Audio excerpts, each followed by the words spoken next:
de suite. Voilà. Je vous demanderai de pouvoir indiquer vos noms, titres, organisation et pays dans la chat box et également votre email pour qu'on puisse vous envoyer des informations après ce webinaire. Et puis c'est aussi une façon de se présenter les uns les autres.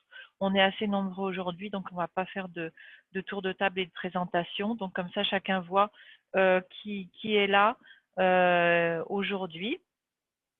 Alors, je me présente, je suis Catherine Chazali, je suis une consultante indépendante. C'est moi qui ai mené les études de cas qui vont vous être présentées aujourd'hui sur le Nexus Humanitaire Développement pour la nutrition. Le webinaire aujourd'hui en fait est organisé en 3 parties. Une première partie où je vais inviter nos collègues du cluster nutrition globale et du secrétariat du SUN à vous présenter quelle est leur vision du Nexus humanitaire développement et leur engagement donc dans cette problématique. Ensuite, je vous présenterai de façon assez succincte les principales leçons apprises des études de cas dans les 3 pays. Il y a un document qui vient juste d'être publié en français qui reprend justement les principales leçons apprises et qui va être partagé avec vous. Et puis ensuite, et là c'est vraiment le corps du webinaire, nous allons avoir des informations de première main sur justement le Nexus humanitaire développement pour la nutrition de la part du docteur Aboubacar Mahamadou. Le docteur Aboubacar Mahamadou est le coordinateur de la cellule nutrition du Haut Commissariat à l'initiative 3N au Niger. Et donc, vous aurez aussi l'opportunité de lui poser des questions. Donc, pendant toute la durée du webinaire, n'hésitez pas à indiquer vos questions dans la chat box. Et une fois que les présentations seront finies, on pourra ainsi les poser au présentateur et pouvoir avoir une discussion justement sur ce sujet. Donc, je voudrais en fait commencer donc par inviter Angéline du cluster nutrition globale à donc ouvrir cette session. Merci Catherine. Donc, bonjour à tous. Donc, pour ceux qui ne me connaissent pas, je m'appelle Angéline Grant et je travaille au sein de l'équipe de coordination du GNC en tant que helpdesk francophone pour la coordination de cluster et aussi sur le volet développement de capacité. Donc, je me joins à Catherine et à Steven pour réitérer que le GNC est ravi aujourd'hui de collaborer sur la mise en œuvre de ce webinaire. Donc, pour ma part, personnellement, je trouve que ce webinaire est extrêmement important car le terme Nexus humanitaire développement, ça a beaucoup de différentes interprétations selon l'organisation, selon l'acteur. Je sais que nous avons tous notre propre vision de ce que ça peut représenter.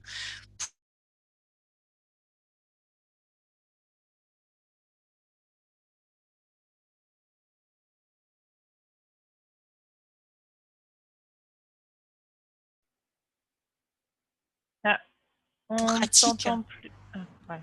Vous m'entendez? Oui, c'est bon. bon. Pardon, je vois que ma connexion est un petit peu instable. Je m'excuse. Donc oui, voilà. Donc pour nous, au niveau du GNC, il était important de dégager des recommandations pratiques sur comment les acteurs de développement et les acteurs humanitaires pouvaient mieux travailler ensemble. Donc vraiment à savoir comment on peut avoir une approche système conjointe au sein de cette collaboration et de cette coordination. Quelles sont les premières étapes pour mettre en place ce type de coordination et ce type de dialogue et sur quels axes conjoints les acteurs de développement et les acteurs humanitaires peuvent travailler ensemble. Et vraiment comment s'attaquer aux goulots d'étranglement qui font que ces silos humanitaires développement persistent en fait. Donc voilà, il y a eu plusieurs questions qu'on s'est posées, comment fonder une plateforme conjointe, comment développer une mémoire institutionnelle qui soit collective. Donc on s'est rendu compte que ces questions étaient extrêmement pertinentes au niveau global aussi, hein, car même si le GNC et le SUN avaient une collaboration existante, il fallait la renforcer, il fallait travailler vraiment sur un projet conjoint pour vraiment faire avancer cette thématique. Donc, on a mis sur pied ce projet ensemble avec le SUN. Donc, on a vraiment tout fait ensemble. On a défini les termes de référence ensemble. On a mobilisé les ressources ensemble. On a travaillé ensemble sur les recommandations. Et en fait, c'est vraiment une façon aussi c'est vraiment ça en fait aussi le Nexus en pratique, c'est avoir cette collaboration sur des actions et des projets concrets. Donc, il y a beaucoup de différentes façons de mettre ça en œuvre et j'espère que les discussions d'aujourd'hui pourront alimenter ces recommandations. Et bien entendu, le GNC et le SUN sont là pour vous appuyer tout au long de ce processus. Donc voilà, je vais peut-être passer la parole à Steven aussi qui voulait dire quelques mots d'introduction.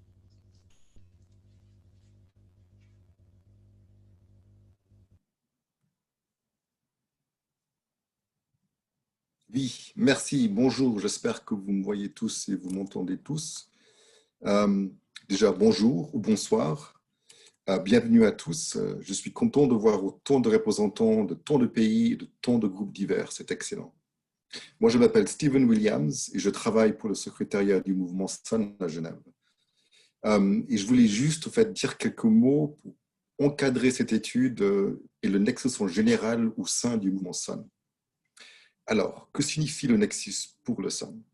Comme vous le savez tous, le mouvement SUN a été créé pour aider les secteurs et les parties prenantes qui ont un impact direct ou indirect sur la nutrition à mieux travailler ensemble. L'objectif était et encore de briser les silos qui empêchent les secteurs et les parties prenantes d'aligner efficacement leurs programmes pour un meilleur impact sur la nutrition sous toutes ses formes. Le SUN célèbre cette année 10 ans d'efforts incessants pour promouvoir une approche multisectorielle et multipartite sur la malnutrition, menée par des gouvernements. En 10 ans, on a relativement bien réussi à mettre en place dans les pays des processus de coordination multisectorielle. Ceux-ci sont généralement facilités par un point focal gouvernemental et soutenus par des réseaux de la société civile, des réseaux des donateurs, des agences des Nations Unies et du secteur privé. Nous appelons souvent ce système une plateforme multisectorielle, ou MSP en anglais, mais il porte souvent de noms différents selon les pays. Briser ces silos et aligner des programmes autour d'objectifs convenus en commun est un défi et un processus qui prend beaucoup de temps. Et c'est peut-être pour ça que cette raison-là, que les efforts initiaux se sont principalement concentrés sur les gouvernements et les acteurs du développement. Cependant, l'inclusivité totale est la clé du succès du SUN. Et il est souvent cité que pour lutter contre la malnutrition, on a besoin de tous les services, tout le temps et pour tous. Donc, s'il est essentiel d'être inclusif pour réussir, nous ne réussissons pas si nous ne garantissons pas que les acteurs humanitaires et les systèmes de coordination humanitaire ne sont pas aussi intégrés dans les plateformes multisectorielles que le contexte de chaque pays le permettrait. Donc, le respect et l'inclusion des partenaires humanitaires concernés dans les plateformes multisectorielles est fondamental. Et ce que c'est le nexus pour le mouvement SUN. Mais pourquoi maintenant? En fait, ce n'est pas vraiment maintenant. Il y a déjà eu beaucoup de travail accompli au cours des 10 dernières années, avec le dernier grand effort en 2017, lorsque Purnima Kashyap a soutenu le GNC et le mouvement SUN dans le plaidoyer pour le Nexus. Cela a abouti à 2 notes d'orientation pour les coordinateurs résidents des Nations Unies et les coordinateurs humanitaires sur le Nexus pour la nutrition. 10 ans de travail ont également permis de renforcer et de mieux comprendre les avantages de l'approche multisectorielle, ce qui crée un environnement plus propice au renforcement du Nexus. Et il est impossible d'échapper à l'impact de la pandémie du coronavirus. Cette semaine, OCHA a publié l'aperçu des besoins humanitaires pour 2021 et l'augmentation prévue des besoins induite par le Covid est stupéfiant. Nous ne pouvons espérer aborder et surmonter l'impact sur la nutrition que si nous travaillons tous ensemble dans une manière alignée, en respectant et en tirant le meilleur parti de nos connaissances, compétences et ressources respectives. Au niveau mondial, comme Angeline a dit, le GNC et le SUN n'ont jamais travaillé aussi étroitement. Juste le simple fait de mieux connaître les gens au GNC et pouvoir prendre le téléphone pour discuter de tout problème lié à la nutrition est une énorme valeur. S'il n'y a pas encore cette relation dans votre pays, nous espérons que vous pourrez utiliser certaines des recommandations du Policy Brief qu'on vous a envoyé et ce webinaire pour démarrer cette relation, formellement ou informellement. Bon, et que faire maintenant? Eh bien, j'attendrai la fin de ce webinaire pour dire quelques mots supplémentaires à ce sujet. Juste encore pour dire, le nexus signifie, comme Gilles l'a dit, beaucoup de choses différentes pour beaucoup de personnes différentes. Alors, écoutez avec un esprit ouvert et préparez toutes vos questions que vous pourriez avoir et mettez-les dans la chat box. Vous demandez de prendre la parole pendant les sessions de questions-réponses. On veut vous entendre. Merci. Et maintenant, je recède la parole à Catherine. Merci. Merci Angéline, merci Steve. Donc maintenant, je vais prendre quelques minutes pour vous présenter les principales conclusions des études de cas que j'ai menées donc, dans 3 pays. Voilà. Donc, ces études de cas ont été menées au Niger, en Afghanistan et au Myanmar. L'objectif principal des études de cas était vraiment de voir justement comment est-ce que les acteurs humanitaires et de développement collaboraient ensemble, qu'est-ce qui motivait cette collaboration, et aussi d'identifier comment donc le cluster et le mouvement Sun pouvaient appuyer justement le développement de cette collaboration pour bâtir un nexus beaucoup plus efficace pour la nutrition. Donc la méthodologie en fait a reposé surtout sur la revue d'informations déjà existantes et sur des entretiens avec des acteurs clés. Tous ces entretiens ont été menés à distance du fait de la pandémie du Covid qui ne m'a pas permis de voyager. Donc tous ces entretiens et ces analyses, cette revue d'informations ont été faites au mois d'août et septembre de cette année. Donc voici donc justement la note de cadrage dont Steve parlait, donc qui vient juste d'être éditée et qui est en train d'être mise en ligne sur le site du cluster nutrition global et qui reprend les principales recommandations issues de ces études de cas. Donc voilà, je vais juste succinctement vous présenter les principales avant qu'on puisse entamer cette discussion avec le docteur Aboubakar, qui permettra justement de donner des informations beaucoup plus pratiques et précises sur le Niger. Donc au niveau des points positifs, ce qui a été remarqué à travers ces études de cas, c'est que déjà donc il y a des engagements politiques pour la nutrition qui sont très forts, qui sont de plus en plus forts. Il y a aussi tout des politiques, des stratégies, des mécanismes de coordination qui sont effectifs dans les différents pays. Donc pareil, on voit aussi une évolution assez significative ces dernières années. Il y a aussi une colocation importante des acteurs humanitaires et de développement dans des zones prioritaires et notamment dans les systèmes de santé. Donc, on voit que les acteurs humanitaires et de développement travaillent côte à côte dans les zones prioritaires et dans les centres de santé notamment. Il y a aussi une flexibilité accrue des instruments de financement, que ce soit de la part des humanitaires ou des acteurs de développement. On voit que vraiment il y a une augmentation de la flexibilité des instruments de financement pour faire face justement aux crises qui sont de plus en plus récurrentes. Aussi, une des choses qui a été aussi identifiée dans les case studies, c'est que vraiment maintenant, la nutrition est vraiment prise en compte comme un problème de développement à part entière. C'est aussi une des évolutions assez importantes de ces dernières années. Par contre, au niveau des points, disons des faiblesses, parce qu'il y a quand même des processus qui sont en cours, mais ça reste encore un peu faible, c'est que la compréhension du nexus humanitaire développement est très différente d'un acteur à l'autre. Et donc, on voit que vraiment chacun a sa définition du nexus.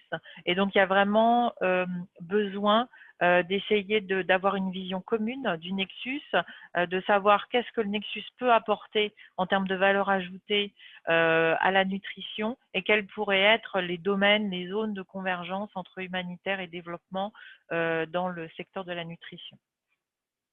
Il y a toujours un manque d'investissement dans la nutrition, c'est quelque chose qu'on voit dans tous les pays.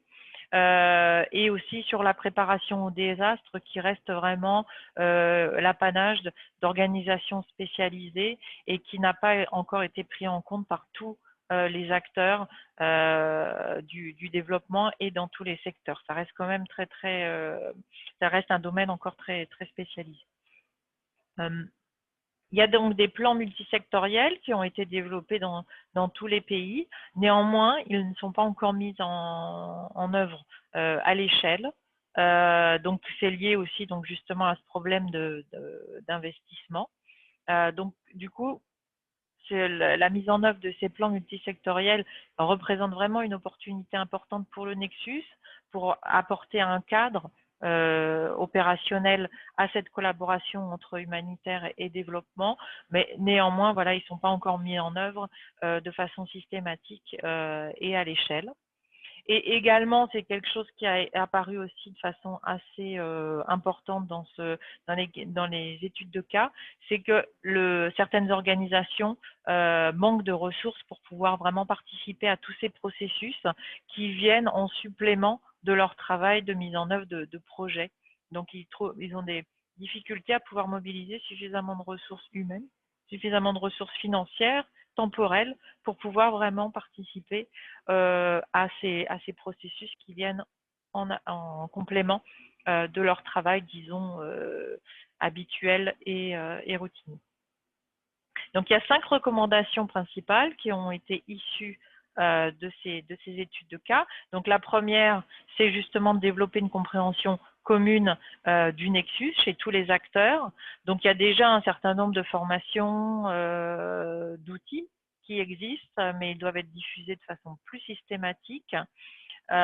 Et aussi, il y a des séances d'information et de formation qui doivent être aussi organisées de façon plus systématique dans les pays, notamment pour pouvoir toucher tous les acteurs, y compris aussi les acteurs qui travaillent au niveau régional ou au niveau sous-régional, sous-national, qui ne sont pas encore au même niveau en termes d'exposition au Nexus et de compréhension de la valeur ajoutée que le Nexus pourrait apporter pour la lutte contre la malnutrition.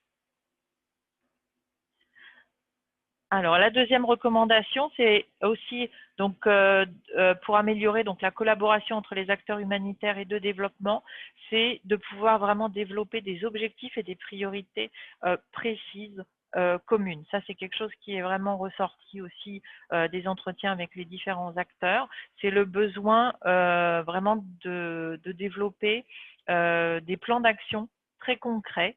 Donc d'abord d'identifier des objectifs communs entre les acteurs humanitaires et de développement, d'avoir une compréhension commune des besoins nutritionnels, des priorités en termes de groupes cibles, des chaînes de causalité, et donc ensuite d'identifier aussi à l'intérieur de tous ces besoins des priorités et de pouvoir faire une planification annuelle commune entre les acteurs et d'avoir aussi ensuite des plans d'action alignés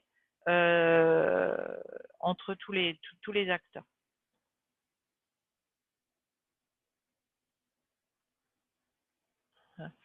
Alors pour ceci, il y a une chose importante aussi, c'est de pouvoir avoir un espace de dialogue entre les acteurs humanitaires et de développement. C'est quelque chose, je pense que voilà, le docteur Aboubakar vous présentera par exemple, qui existe au Niger, mais qui n'existe pas systématiquement dans tous les pays. Il n'y a pas systématiquement des séances de travail conjointes entre les différents acteurs. Donc ça, c'est quelque chose qui doit être vraiment renforcé.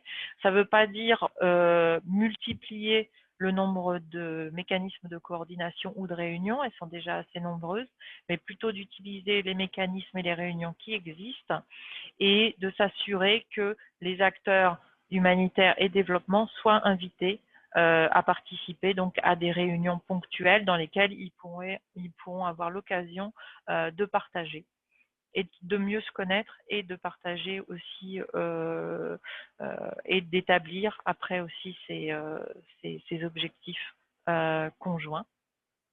Donc, par rapport aussi à ce que je disais précédemment, il y a le besoin justement de soutenir le plaidoyer aussi pour mobiliser des ressources suffisantes pour que tous les acteurs puissent participer aussi à ces réunions, qu'ils aient suffisamment de ressources pour pouvoir le faire. Et alors aussi une chose importante, même s'il y a déjà des groupes de coordination entre humanitaire et développement sur la nutrition, souvent c'est quand même très focalisé sur les actions qui sont sur le traitement, sur les actions qui sont spécifiques à la nutrition. Donc il y a vraiment un besoin de promouvoir la coordination intersectorielle pour aussi que ce dialogue se fasse au sein avec tous les secteurs concernés et pas seulement vraiment les secteurs spécifiques nutrition et santé. Au niveau des opportunités, justement, le fait d'avoir des plans d'action multisectoraux dans tous les pays offre justement une opportunité pour cette collaboration, offre un cadre pour pouvoir adresser les besoins à la fois à court terme et à long terme à travers donc tous les secteurs. Ils ne sont pas mis en œuvre donc à l'échelle et c'est là aussi où justement il y a vraiment une opportunité pour les acteurs humanitaires et les acteurs locaux de contribuer à la mise en œuvre de ces plans multisectoraux en partageant les évidences, les informations qu'ils peuvent collecter sur le terrain. Là aussi, je pense qu'il y a beaucoup de choses à dire sur l'expérience du Niger là-dessus. De diffuser aussi les outils et les leçons apprises sur tout ce qui concerne la préparation, la réponse rapide aux catastrophes. Il y a aussi donc des expériences qui peuvent être partagées beaucoup plus largement par les acteurs humanitaires et les acteurs locaux. Un travail aussi qui peut être fait sur l'alignement des financements entre humanitaire et développement aussi, justement dans cet esprit d'appuyer ces plans d'action multisectoraux qui peuvent répondre à la fois aux besoins à court terme et à long terme. Et aussi d'identifier des priorités, puisqu'il y a justement cette déficience en termes d'investissement dans la nutrition. Tout ne peut pas être mis en œuvre, donc il faut vraiment que tous les acteurs travaillent ensemble pour pouvoir identifier les priorités, que ça soit au niveau des zones ou des groupes ou des interventions qui doivent être mises en œuvre de façon prioritaire. Voilà. Et enfin, donc vraiment, pour renforcer justement ce point sur l'inclusion, donc vraiment l'importance que tous les acteurs puissent participer à ce processus, puisque tous les acteurs ont chacun des connaissances, des compétences à apporter au Nexus.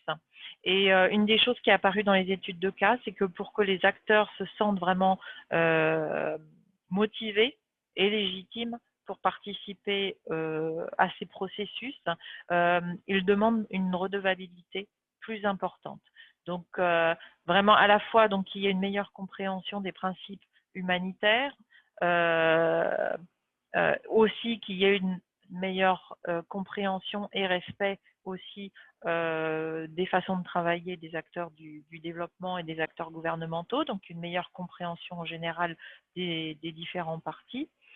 Et puis aussi qu'il y ait une meilleure redevabilité donc à travers des suivis budgétaires annuels, des plans d'action annuels, que ceux-ci soient suivis et qu'il y ait des rapports qui soient faits de façon annuelle sur justement tous ces engagements qui sont pris dans la lutte contre la malnutrition. Donc vraiment, c'est quelque chose qui vient de tous les acteurs qui demandent justement une plus grande redevabilité comme un signe justement pour les motiver à participer à ces processus pour qu'ils soient plus efficaces. Donc voilà les principales recommandations de ces études de cas. Et donc maintenant, je vais demander au docteur Aboubacar de bien vouloir se joindre à nous pour partager justement son expérience du Niger. Donc le docteur Aboubacar est le coordinateur donc de la cellule nutrition de l'initiative 3N, donc les Nigériens nourrissent les Nigériens, donc au sein donc du Haut Commissariat de l'initiative 3N. Le docteur Aboubakar est médecin, il a fait ses premiers pas dans la nutrition chez MSF et puis ensuite il a travaillé dans différentes organisations internationales. Il a été directeur de la nutrition au Niger de 2010 à 2011 et il a rejoint donc le Haut Commissariat à l'initiative 3N en 2013. Bonsoir. Voilà, merci docteur Aboubakar de vous joindre à nous. Merci Catherine. Donc docteur Aboubakar, est-ce que vous pourriez nous expliquer en quoi justement l'évolution de la prise en compte de la problématique nutritionnelle au Niger permet d'illustrer ce nexus humanitaire développement? Merci Catherine. Bonsoir à tout le monde, à tous les collègues que j'ai reconnus, en tout cas qui sont connectés. J'ai vu pas mal de connaissances avec qui nous avons fait beaucoup de chemin ensemble. J'espère que tout le monde m'entend. Bonsoir à tous. Alors, merci Catherine pour cette question. Peut-être qu'il faut rappeler que le Niger, hein, comme d'ailleurs la plupart des pays sahéliens, ont une assez longue histoire de lutte contre la malnutrition, je dirais. Au Niger, nous pouvons peut-être retourner un peu plus en arrière, avant 2006, donc incluant ce qu'on a vu comme effet des crises en 2005, où la question de la nutrition, ou je dirais de la lutte contre la malnutrition, était plus une question relevant des humanitaires.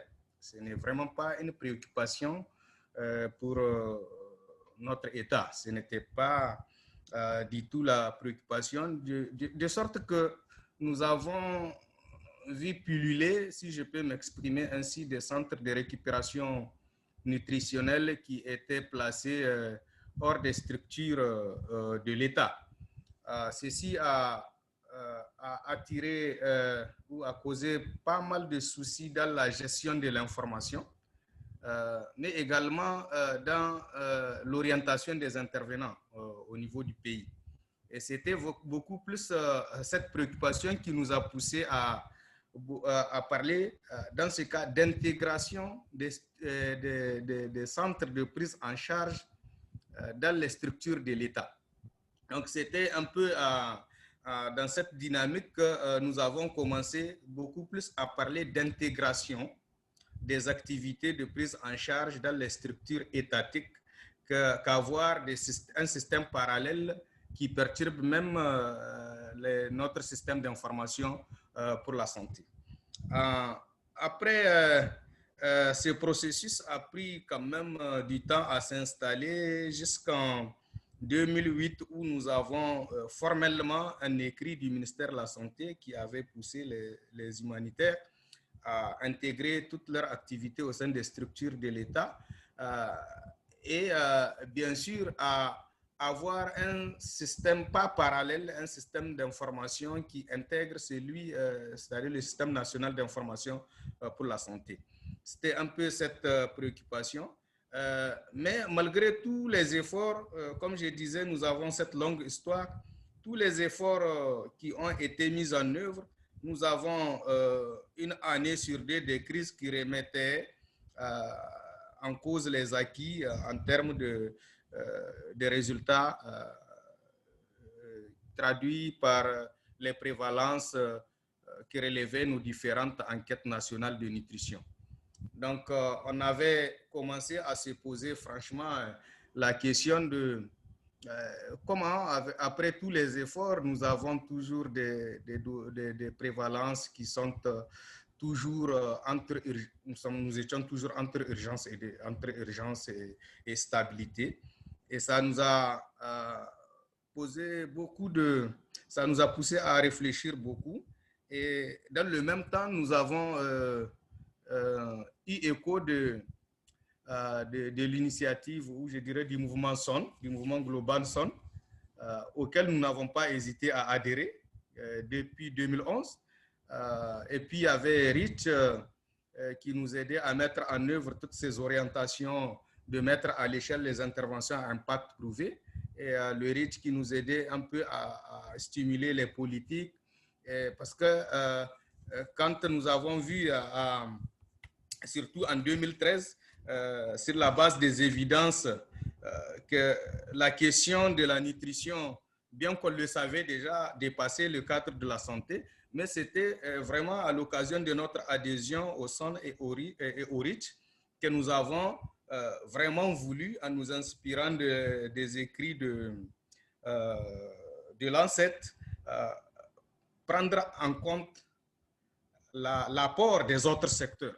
Et c'était dans ce sens-là qu'on avait impulsé d'un commun accord avec tous les acteurs, y compris, je dirais, en tout cas, tous ceux qui sont animateurs ou en tout cas qui animent les réseaux SON, les Nations Unies, la société civile, les secteurs que nous avons identifiés contributeurs clés à la nutrition, aller dans le sens de l'élaboration d'une politique nationale multisectorielle de sécurité nutritionnelle. Alors, voilà un peu comment nous avons procédé déjà à mettre en place cette politique. Et nous sommes allés au-delà et nous avons voulu que cette politique ait un plan d'action budgétisé pour montrer un peu la part de chacun et en mettant en avant la redevabilité des secteurs. Et donc, la politique a été articulée sous forme d'engagement. Au lieu d'axe, nous avons parlé d'engagement pour mettre en avant la redevabilité des secteurs. Par exemple, si je prends l'engagement 1, c'est la gouvernance. La gouvernance relève du Haut Commissariat à l'initiative 3N, donc c'est l'engagement 1. Relève du Haut Commissariat à l'initiative 3N, qui est la structure de mission en charge justement d'impulsion des réformes, de la coordination multisectorielle et des plaidoyers pour la mobilisation des ressources. L'engagement 2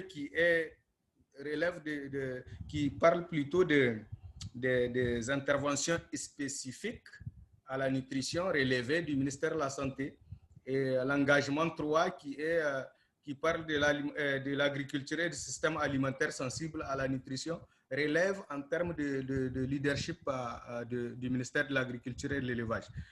Ainsi de suite, jusqu'à nous avons 8 engagements, dont les 6, par exemple, le chef de file, c'est l'éducation. Faire de l'éducation la porte d'entrée pour l'amélioration de l'état nutritionnel. Donc, nous avons élaboré cela, mais parallèlement, nous avons quand même renforcé notre système de prise en charge. Il faut dire que ce n'est pas sans difficulté, parce que malgré tout cela, malgré tout ce qu'on avait fait, malgré le recrutement progressif d'agents de santé permettant de doter de manière pérenne les centres de prise en charge de la malnutrition, malgré l'inscription au budget national d'une allocation pour l'achat d'une partie, je vais dire progressive en termes d'intrants nutritionnels, la prise en charge de la malnutrition, en tout cas, relevait encore plus de l'humanitaire. Parallèlement à ces efforts, il faut quand même dire que nous avons, malgré tout, sécurisé notre système de prise en charge. Et le Haut Commissariat, dans son mandat, s'est consacré à changer ce paradigme-là en s'attaquant à l'amélioration de l'état nutritionnel à travers des gammes d'interventions spécifiques et sensibles dont on faisait la promotion. Et nous avons aussi, bien sûr, des préoccupations liées à la qualité et à la réactivité des capacités de prise en charge de la malnutrition dans nos structures. Alors, il faut peut-être relever ici que dans le cadre de cette politique, il y a des instances qui ont été mises en place qui permettaient des échanges. C'était vraiment des cadres de coordination ou de concertation, dont un comité technique que nous avons appelé de suivi de l'opérationnalisation de la politique de sécurité nutritionnelle qui regroupait tous les acteurs. Et nous avons mis l'accent sur justement les réseaux SON et les instances qui existent comme les clusters nutrition que nous avons transformés en groupe technique nutrition. Le groupe technique nutrition, c'était vraiment le cluster nutrition.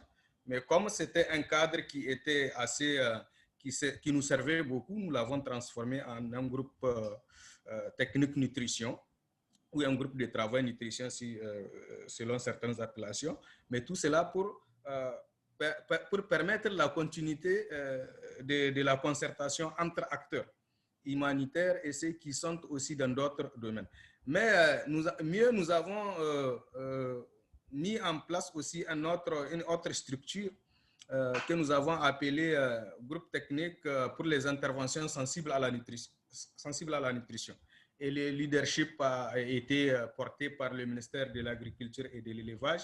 Et ce groupe-là regroupait tous ceux qui sont dans la protection, y compris l'éducation, bien sûr, la résilience. Et donc, nous avons continué à mettre en œuvre cette politique qui s'inspire un tout petit peu des orientations internationales et des évidences scientifiques, orientations par rapport à tout ce que nous préconisait le SON, par rapport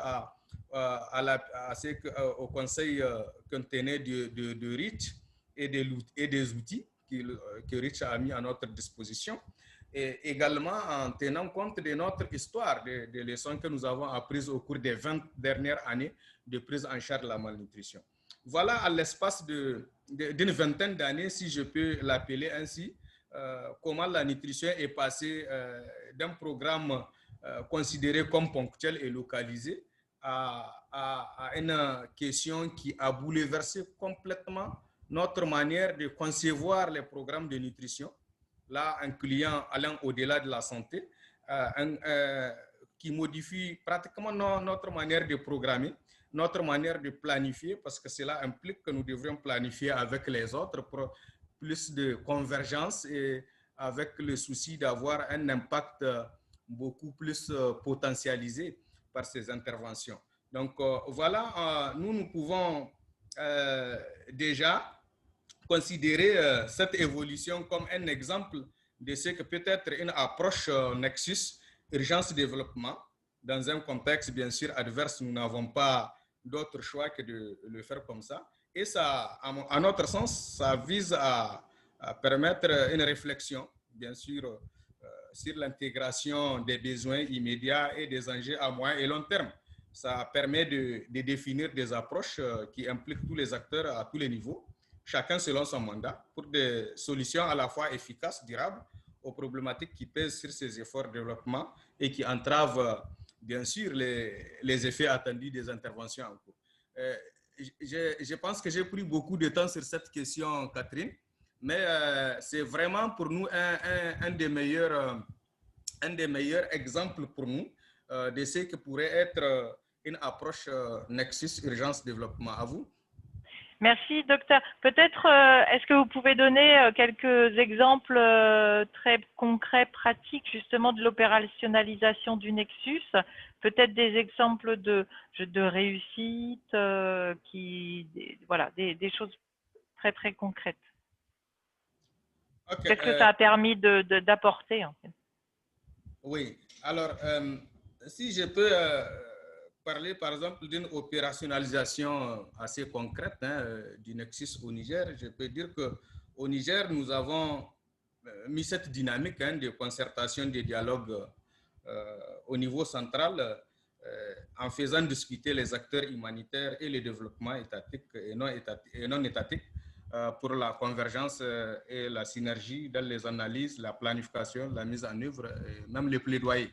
Alors, qu'est-ce que cela veut dire pour nous? C'est la mise en place à un plus haut niveau. Au niveau de la primature, nous avons un comité et au niveau du ministère de l'Agriculture, nous avons un autre comité technique qui se charge de la conduite de cette question des Nexus pour la voir sur son angle stratégique au niveau de la primature et sous son angle technique avec les acteurs dont le ministère de l'Agriculture et de l'Élevage, le ministère de l'Action humanitaire et aussi le Haut Commissariat à l'initiative 3N.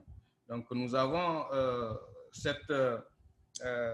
concrètement cette existence du Haut Commissariat qui met un cadre conceptuel commun des efforts à court et à long terme pour atteindre la fin zéro. Donc, et à un processus de concertation participative au niveau régional pour analyser les défis propres à l'opérationnalisation d'une approche Nexus dans chaque région et proposer des mécanismes pour faciliter la concertation, le dialogue, la planification conjointe, la synergie, la recherche de synergie et également la responsabilisation des acteurs locaux. Alors, je ne sais pas si il faut peut-être parler de ce que nous avons eu comme leçon ou comme facteur, si je peux dire, ce succès ou des succès dans la mise en œuvre de nos cadres de concertation que nous mettons dans le cadre du Nexus. Mais nous pouvons, oui. Donc, si je peux me permettre, docteur, on a des questions justement de la part des participants sur justement comment est-ce que ça se concrétise le Nexus humanitaire développement par rapport aux différents étapes de programmation. Alors bon, j'ai fait les études de cas, donc je sais que par exemple, vous avez une initiative par rapport au partage d'informations et d'évidence qui est assez importante, le PNIN, la plateforme nationale d'information. Il y a aussi des efforts qui ont été faits pour inscrire le traitement de la malnutrition dans le budget national. Donc, vous parliez justement de ce groupe technique sur les actions sensibles. Voilà, est-ce que vous pouvez peut-être donner des exemples aux participants sur le CIMAM Surge par rapport beaucoup plus donc à la préparation au désastre. Voilà, peut-être des exemples de projets qui ont été mis en œuvre et qui sont vraiment des projets conjoints humanitaires développés. Merci, merci Catherine.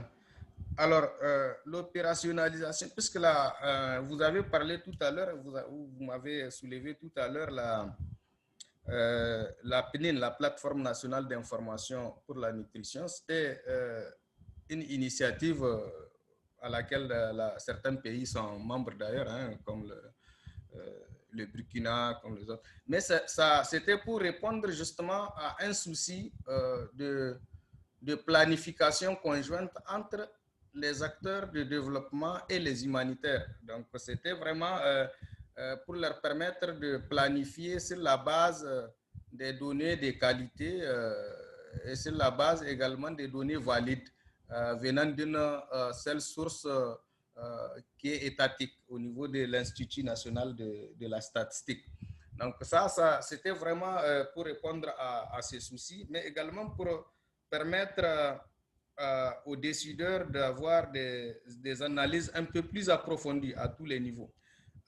L'autre peut-être exemple que je pouvais donner en termes de planification, nous avons un cadre annuel hein, où nous faisons des revues conjointes annuelles sous le pilotage stratégique du Haut Commissariat à l'initiative 3N. Et ces revues conjointes annuelles permettent à différents acteurs de suivre le niveau de mise en œuvre des activités qu'ils ont eux-mêmes planifiées.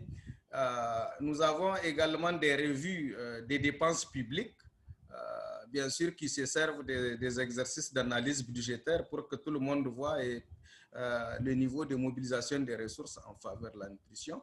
Mais nous avons également mis ensemble au niveau programmatique comme au niveau opérationnel des initiatives que peut-être certains se rappellent ici sur ces plateaux, comme des initiatives comme la commune de convergence où nous avons eu à faire le diagnostic ensemble, à planifier ensemble, à mettre en œuvre ensemble et à suivre ensemble chacun dans le domaine où il est responsable avec l'accompagnement des agences qui ont le mandat pour la mise en œuvre des interventions dans des zones ciblées ensemble. L'objectif était pour nous d'avoir la convergence géographique, la convergence programmatique et la convergence opérationnelle.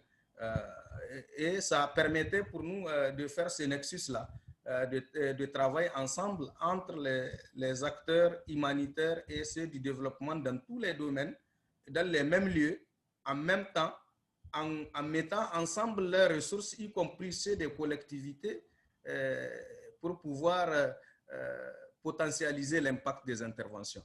Ça, c'est un des exemples que je peux donner et vous redonner la parole. Je vois qu'il y a il y a pas mal de questions qui ont été posées par les participants. Je ne sais pas, Angéline, si vous vouliez peut-être en sélectionner certaines et puis aussi n'hésitez pas voilà, à lever votre main aussi si vous voulez poser une question dans le public.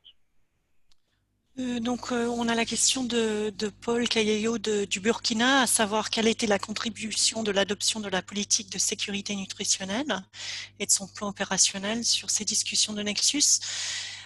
Et aussi la question de Liévin à Bozama qui s'interroge sur la porte d'entrée de l'éducation pour lutter contre la malnutrition, justement dans cet aspect Nexus.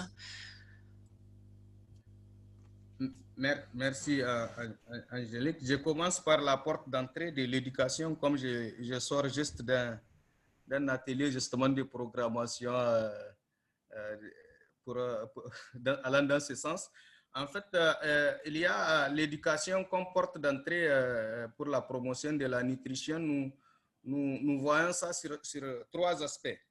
Il y a un premier aspect qui est beaucoup plus éducation nutritionnelle incluant le curricula.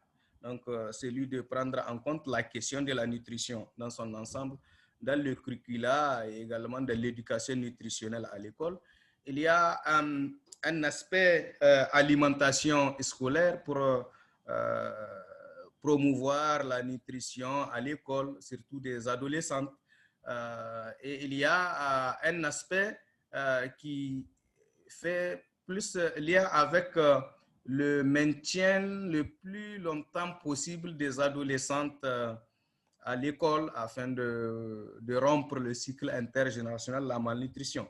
Donc, il y a ces 3 portes d'entrée. Bon, bien sûr qu'il y a des accompagnements en termes d'allocation ou de bourse scolaire, en termes de protection avec des kits de dignité. Donc, il y a beaucoup d'accompagnements qui se font au niveau de l'école et l'école est le cadre par excellence pour atteindre la communauté en faisant de ces élèves-là une sorte d'ambassadeurs au niveau de leur communauté. Donc, maintenant, pour ce qui est de l'impact de l'adoption ou de la mise en œuvre de la politique de sécurité nutritionnelle, ici chez nous, c'est que ça nous a permis de susciter un plus grand engagement politique à un plus haut niveau vraiment, à un plus haut niveau. Le fait d'adopter déjà cette politique a permis à chacun des ministres qui étaient en tout cas à l'adoption et chez qui d'ailleurs nous étions avant même l'adoption pour leur présenter le bien fondé et la pertinence de ces approches-là qui les responsabilisent, qui les mettaient en avant. Donc ça nous a permis d'avoir une portée beaucoup plus grande en termes politiques. D'un point de vue programmatique, ça a permis à chaque ministère de faire des efforts pour intégrer, d'abord créer des services de nutrition. Quand je prends par exemple, je prends juste l'exemple un ministère, l'environnement, qui n'avait pas un service en charge de la question de la nutrition qui a créé une division nutrition au sein de son ministère. C'était une grande avancée. Donc, l'autre avancée qu'on peut noter, c'est quand même, comme je disais, la mobilisation des ressources, la création de certaines des lignes budgétaires au sein de la plupart des ministères. Donc, ça, voilà un peu ce que je peux dire par rapport à la portée, à ce que nous a apporté de manière brève l'adoption de cette politique de sécurité nutritionnelle. À vous? Alors, on a une question. Il y a Monsieur Bantimba, vous voulez poser une question? Je vois que vous avez votre main levée. Non, je voulais juste faire un petit commentaire, si vous me permettez. Oui, allez-y. Alors, le temps file, mais je vous en prie. Oui, non, juste pour dire aussi que, pour montrer l'importance du partage des évidences au sein que ce soit le groupe humanitaire que le groupe développement, c'est vraiment capital. Il a été observé, je me rappelle, par exemple, pour prendre l'exemple du Niger, puisqu'on en parle, où la mise à l'échelle de la prise en charge de la malnutrition aiguë ne permettait pas de réduire à un taux donné, notamment quand on était à 15% par exemple. OK, on a fait une intervention massive. Au bout de 2 ans, même à la limite, moins de 2 ans, on est arrivé à réduire la prévalence de la malnutrition aiguë autour de 10%. Après, ça ne pouvait pas bouger. Donc, on peut conclure que les interventions humanitaires permettent de réduire simplement la malnutrition aiguë, mais parfois n'agissent pas au niveau, ou d'ailleurs n'agissent pas au niveau de la malnutrition chronique qui commençait même à caracoler, à augmenter. Donc ça, c'était vraiment une évidence qui a aidé, je pense, le Niger, mais qui a aussi beaucoup aidé dans d'autres pays, je l'observe. On a vu aussi, par exemple, une autre évidence que j'ai observée dans certains pays comme la RDC, où toutes les humanitaires étaient focalisés là où les balles sifflaient, permettez-moi l'expression, là où il y avait des crises, des conflits. Et les gens pensent que lorsqu'il y a des conflits, c'est là où il y a des problèmes de nutrition, alors que les problèmes se posaient ailleurs, là où le pays était plus ou moins calme.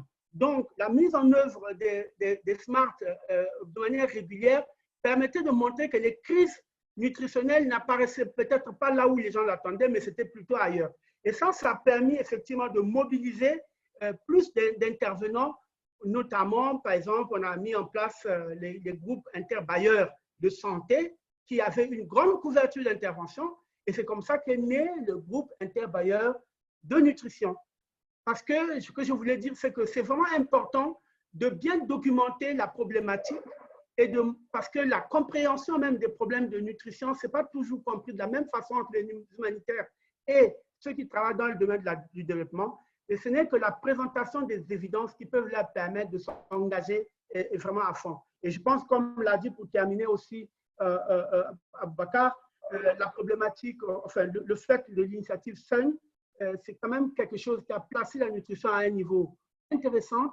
Et là, on voit maintenant dans beaucoup de pays la mise en place des plans stratégiques et même l'allocation des lignes budgétaires au niveau des budgets de l'État. Je pense que ce sont des approches comme ça qui permettent effectivement de responsabiliser non seulement les développeurs, entre guillemets, mais également de responsabiliser les États dans la prise en compte d'une réponse vraiment multisectorielle de la malnutrition. Merci. Merci. Et on a une question de Steve qui va aussi dans le sens, docteur Aboubakar, d'une question que je voulais vous poser sur justement quels sont les défis, les blocages que vous avez pu rencontrer par rapport justement au Nexus humanitaire développement pour la nutrition.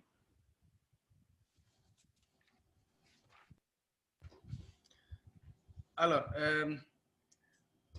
merci hein, pour les commentaires hein, et les compléments donnés par Bansimba. Hein.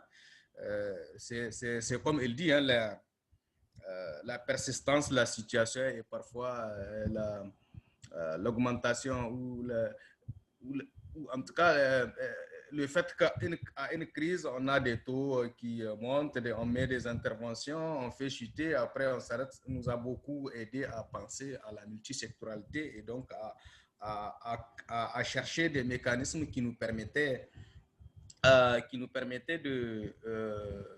de joindre en fait les actions de développement continu et faire face à des situations d'urgence qui sont ponctuelles, tout en continuant le développement. C'était vraiment notre vision de Nexus. Maintenant, quelles sont les difficultés, les principaux obstacles hein, qu'on a ou les principales difficultés qu'on a dans la mise en œuvre du Nexus, c'est beaucoup moins la mobilisation des acteurs. Tous les acteurs au Niger, en tout cas, sont très conscients de cette nécessité de travailler ensemble, qu'on soit humanitaire ou acteurs de développement, de travailler ensemble pour pouvoir atteindre un objectif commun, que la mobilisation des ressources. Et la mobilisation des ressources a été notre principal obstacles. Et quand je dis les ressources, c'est beaucoup plus les ressources de l'État. Ça a été très, très difficile.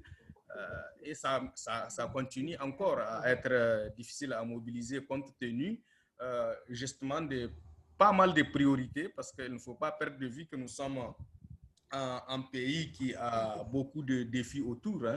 Il y a vraiment les défis de l'insécurité globalement auxquels viennent s'ajouter à d'autres défis que nous vivons, comme la croissance démographique,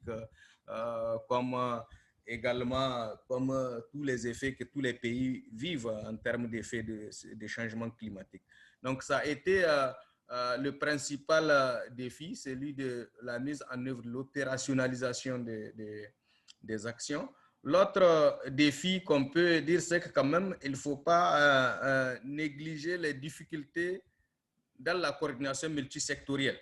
Dans la coordination multisectorielle, il y a beaucoup de défis liés à certains arrangements institutionnels, parce que certains textes méritent d'être revus pour quand même réglementer les interventions, pour revoir ce qui était fixé. Et là, une des grosses difficultés auxquelles les gens peuvent s'attendre, c'est souvent des conflits institutionnels. Ce n'est pas toujours évident que toutes les institutions aussi acceptent acceptent de lâcher, si vous voulez, une partie de leur mandat, une partie de ce qu'ils estiment être leur dévolu. Donc, ça fait partie de quelques difficultés que je peux dire. Maintenant, il y a bien sûr, au-delà de la coordination, aussi la déconcentration des interventions, si vous voulez, leur opérationnalisation jusqu'à un niveau, jusqu'au niveau le plus bas de l'échelle, je veux dire par là le niveau communautaire. Ce n'est pas toujours aussi facile en termes de capacité de mise en œuvre. Donc, il faut chercher à renforcer les capacités des acteurs de mise en œuvre et souvent même les capacités à un plus haut niveau, au niveau stratégique, pour des capacités institutionnelles. Ici, une des forces que nous avons eues, c'était justement la fonctionnalité de ces instances-là au niveau national, la réactivité aussi de nos partenaires qui sont organisés en réseau SON, Nations Unies, donateurs, et dont ici le chef de file, c'est l'Union européenne, qui, je dirais, qui apporte quand même une assistance technique assez soutenue. Et bien sûr, l'Union européenne, en termes de donateurs, et qui est le chef de file des réseaux SON, et qui finance la pénine, qui aide dans le renforcement des systèmes d'information.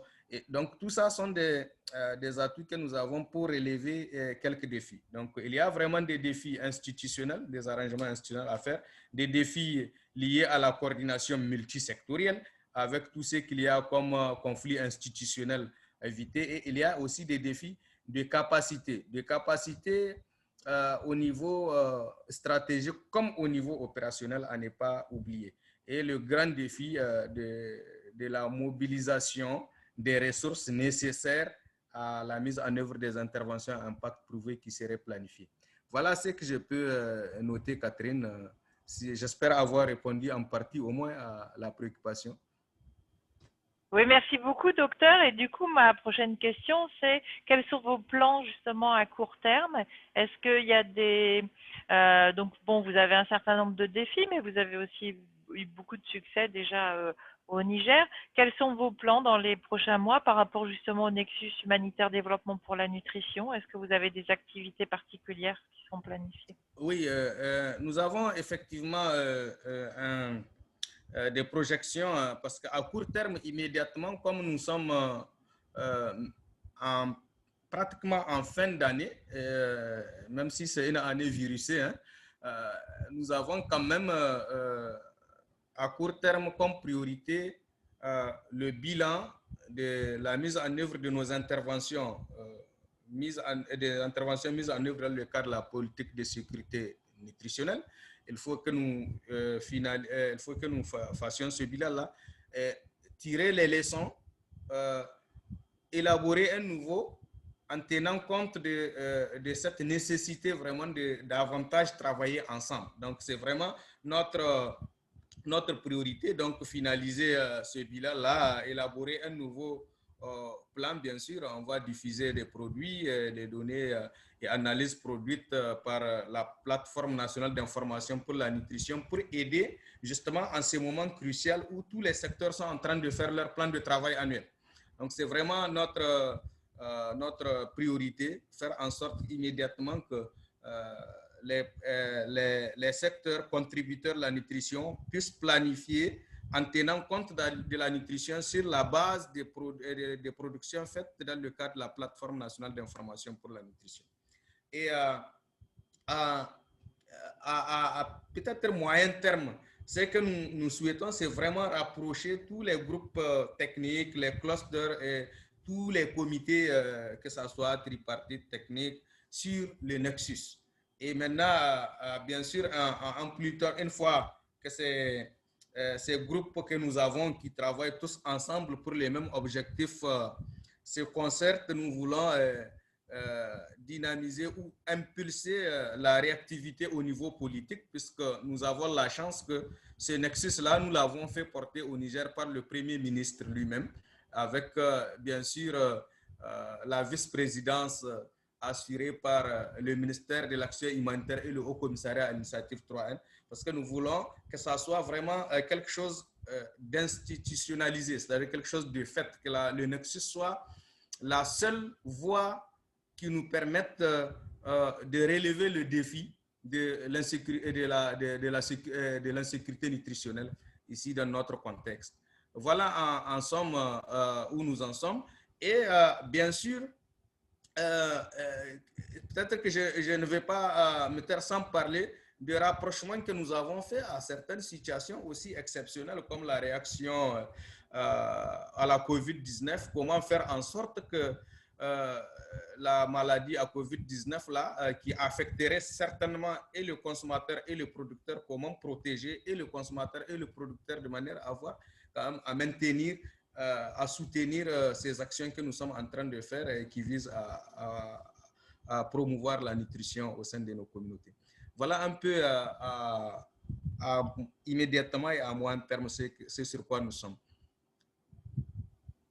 Merci beaucoup, docteur Aboubacar. Donc, s'il n'y a pas d'autres questions brûlantes, parce qu'on arrive à 16 heures, je voudrais juste vous présenter quelques points de conclusion. Alors, n'hésitez pas s'il y a des questions brûlantes à les poser dans le chat box. On a encore quelques minutes. Et là, je voudrais juste partager avec vous donc un petit peu quelques points de suivi. Voilà, excusez-moi. Donc, je vous ai présenté, donc nous avons cette note de cadrage donc qui va être partagée avec vous. Oula. Et ce qu'on aimerait donc que vous fassiez au niveau de vos différents pays, et je pense que d'après ce que nous a dit le docteur Aboubacar, le Niger est déjà bien avancé là-dessus, que vous travaillez donc ensemble, coordinateurs de clusters ou de groupes sectoriels et points focaux SUN, pour voir justement comment est-ce que ces recommandations pourraient vous aider à identifier peut-être des points d'action particuliers dans votre pays pour faire avancer le Nexus. Je pense que voilà, le docteur Aboubacar nous a donné aussi plein d'idées aujourd'hui, en incluant aussi le SAG et les représentants du mouvement SUN. Et ce que le cluster Global Nutrition et le secrétariat du SUN vous engage à partager ces points avec eux et à leur signaler également si vous avez des besoins d'appui particuliers à leur faire part. Donc sur cette diapo, vous avez donc l'email d'Angéline et de Steve qui ont introduit cette session. Donc n'hésitez pas à partager vos inputs, vos réflexions et aussi vos besoins d'appui avec eux. Donc je vais laisser la parole à Steve pour conclure cette session, mais je voudrais une nouvelle fois remercier le docteur Aboubacar pour son intervention qui nous a permis vraiment de voir concrètement ce que le Nexus humanitaire développement peut dire donc pour la nutrition et aussi le remercier pour tout l'appui qui a été donné à l'étude de cas et aussi à toutes les personnes. Je vois qu'il y en a certains qui ont participé aussi à cette étude de cas sur le Niger. Je les remercie de leur contribution. Steve? Oui, merci Catherine et surtout merci à Dr Aboubacar. C'était vraiment inspirant de voir ce que vous avez réussi à faire au Niger et j'espère que d'autres vont essayer de suivre votre exemple. Je crois qu'on est tous d'accord que la théorie de base sur l'approche multisectorielle et multipartite de la malnutrition est assez simple, tout comme le concept du nexus est assez simple. Mais nous savons que la réalité, ça peut être extrêmement complexe, difficile et long à mettre en place. Mais je crois que vraiment, au GNC ou au SUN, et surtout avec le Covid qui vient par-dessus tous les autres problèmes et challenges qu'on fait face, c'est vraiment quelque chose où ça vaut la peine d'essayer de mettre un peu de l'effort. Et surtout si on est inspiré par ce qu'a pu faire le Niger sur une longue période, mais c'est jamais trop tard pour commencer. Et en plus, c'est comme on dit, il n'y a jamais de solution unique ou magique. Et surtout pour le Nexus, je crois que chaque contexte national exigera une approche unique avec des défis différents, des opportunités différentes. Par exemple, on n'a pas vraiment mentionné le triple nexus, comme ils disent, qui inclut la recherche de la paix. C'est pas parce qu'on croit que c'est pas important et parce que le but, c'était pas d'essayer de faire une liste exhaustive, tous les secteurs et tous les partenaires pertinents pour lutter contre la malnutrition, parce qu'ils sont infimes.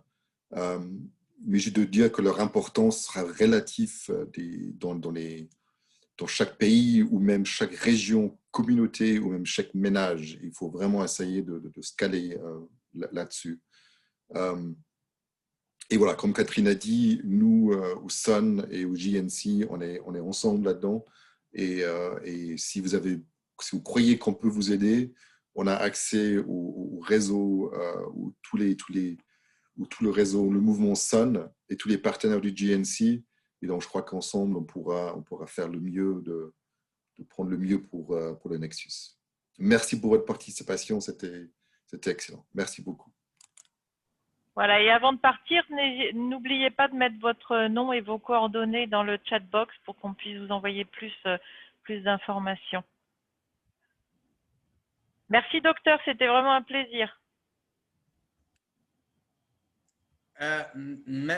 Merci Catherine, merci à tous. Bonsoir à Hassan Mahmoudou depuis le chat que je vois connecté. Mahmoudou, Hassan est en ligne.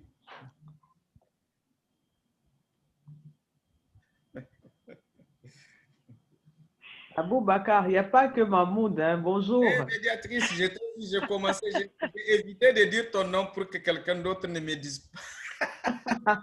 Et voilà, c'est un plaisir de t'entendre, ma chère.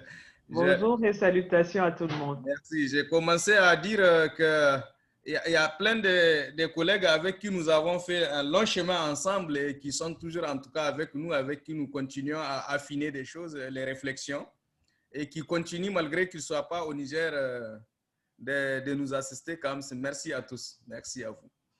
Je vais arrêter l'enregistrement, comme ça vous pouvez continuer vos conversations en privé. Non, on a fini.